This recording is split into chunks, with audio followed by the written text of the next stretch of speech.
Okay. So this was the first. This was the first demonstration anywhere in the continental United States against the war at a draft board. Later on, in Oakland, California, they developed a significant uh, demonstrations against the Oakland Army Induction Center. But this was our demonstration in Atlanta preceded that, you know. So it was path breaking in that sense. So we got arrested and and we were in the county lockup, and and I think the judge who heard the case had a son who was in Vietnam, and he was particularly incensed. And so we had to stay. We stayed in jail until one of our Howard Moore was our lawyer, but there was a lawyer from Detroit who had been a former Tuskegee Airman, and he proposed and executed some legal maneuver that got us out. So, but on the basis of that demonstration, several of us were indicted on federal charges. Mike Simmons and myself in particular, and there may have been Larry Fox was also part of that, you know. But so Mike and I ended up serving. Mike served 3 years in federal prison, and I served 2.5 years in federal prison. Mike was I think he was in Pennsylvania, and I was in Arkansas, yeah.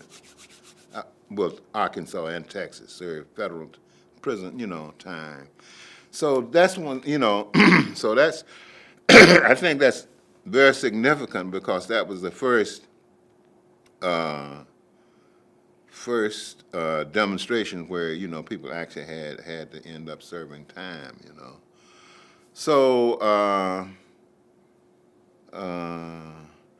but anyway, that was we didn't serve. I think that the SNCCs, by the time these cases had worked themselves through the system, and, you know, I think SNCC had, you know, it was after the heyday of the sit-in movement and the civil rights movement of that period, you know. I want to make sure we hit the markers, and then Okay. get some more stories from you. Did you want to talk about the students' efforts to integrate the lunch counter here at City Hall and other city-owned public places? You know, I was not involved. I was in SNCC, but I was not involved in any of those demonstrations. You know, I think I was doing some work in Lowndes County during those periods. You know. What about the Heart of Atlanta Motel and Pickricks? I know you can talk about Pickricks. You know, I was not involved in Pickrick either. You know. So I couldn't, you know, talk informatively about that, you know. But we had established an office in Vine City. The Atlanta Project had established an office in Vine City. So most of our urban work was, like, in Atlanta at least, you know, was located in Vine City. And we were the ones who were responsible getting Julian reelected to the after he had been ousted. You know, that was the main purpose, was to get Julian reelected. And so, as I said, we had these discussions about, you know, after we had accomplished what we needed to do with Julian, you know, are we going to disband? But the level of poverty among African Americans was abysmal, you know, so we said we need to address, this is something that we need to address, you know. It was kind of like a different focus than a lot of the rural organizing was, you know, the right to vote, et cetera, you know, those kinds of things in the rural areas in Lowndes County, in Sunflower County, Mississippi, and in the whole state of Mississippi, as a matter of fact. So we were involved in trying to unionize. I think was it 1 Hour Valley. We were working with those people to try to get them unionized, etc. But so that was the main focus, was the Vine City area, because the level of poverty was abysmal, you know, and so we said that we need to address that situation. You know, it wasn't.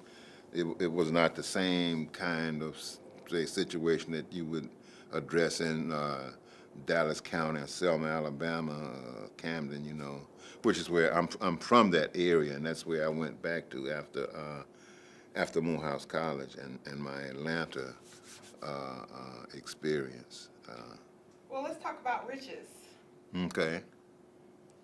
The students had a campaign, this Christmas Give Freedom.